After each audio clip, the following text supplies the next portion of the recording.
महाराज जी, गृहस्थी में रहकर बैलेंस बना के चलें तो फिर प्रभु मिलन की व्याकुलता कैसे बढ़ेगी? अगर नहीं तो किस तरह से हम प्रभु मिलन की चाह और विरह। सबसे पहली बात है पापाचरण का त्याग, चाहे वो गृहस्थ में हो या विरक्त में हो। जब तक धर्म विरुद्ध आचरण का त्याग नहीं होगा तब तक ऐसा भजन होगा जैसे चलनी में गाय दुहा जाए। अब जैसे गृहस्थ में बहुत सुंदर भक्ति हो सकती है, विरक्त से भी अच्छी, क्योंकि विरक्त में हमें दूसरों का अन्न पाना होता है, दूसरों का वस्त्र पहनना होता है, दूसरों के लिए हमारा बहुत कुछ जाता है। कोई प्रणाम कर रहा है, कोई नमस्कार कर रहा है, कोई औषधि दे रहा है, जो हमें कोई अर्थ दे रहा है, तो जो हमें दे रहा है वो ट्रांसफर हो रहा है।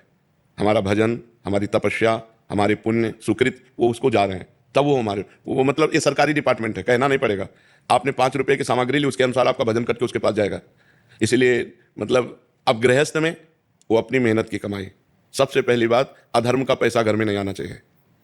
चाहे नमक रोटी दाल रोटी ना मिले तो नमक रोटी खा लो, लेकिन रबड़ी रसगुल्ला होटलबाजी के लिए बेईमानी घूस अधर्म का पैसा नहीं आना चाहिए। अगर भगवान के भजन में चलना है तो अधर्म के पैसे का त्याग।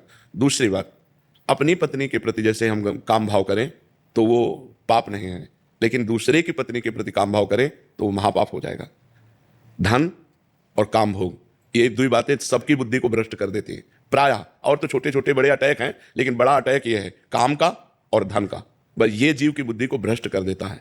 अब हम भगवत प्राप्ति की ये तो परहेज हुआ। भगवत प्राप्ति के लिए सबसे पहला काम भगवान नाम का अभ्यास करना, जीव से भगवान नाम का अभ्यास करना, और परिवार में हर सदस्य में भगवान की भावना करना, फिर मोहल्ले में हर सदस्य में भगवान की भावना करना, फिर पूरे गांव में, फिर हम उसको बढ़ाते चले जाएं, पूरे विश्व में ले जाएं, तब हमें भगवत प्राप्ति हो जाएगी। 2 बातें हैं, नाम जप और भगवत भावना, बस इसी से भगवत प्राप्ति हो जाएगी।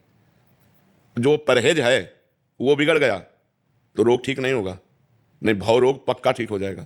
सदगुरु रूपी वैद्य और परहेज, ये गंदी बातें ना होने पावे, पाप आचरण ना होने पावे। और नाम जब ज्यादा प्रपंच करने की जरूरत नहीं, मधुर मधुर भगवान का नाम जप करो, जो बन जाए पूजा करो, नहीं सब में भगवान है ऐसी भावना करो। अच्छा, बिना भगवत भावना के परिवार में मोह होता है। जब तक मोह है तब तक दुर्गति है। हिरन से मोह हो गया तो हिरन बनना पड़ा ना अगले जन्म। तो ये बात है।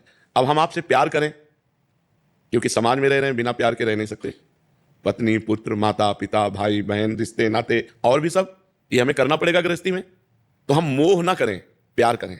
प्यार होता है भगवान से, सब में मेरे भगवान विराजमान है, ऐसी भावना से यदि हम रहें और नाम जप करें और गंदे आचरणों का त्याग करें, गंदे भोजन का त्याग करें, बढ़िया भगवत प्राप्ति हो जाएगी।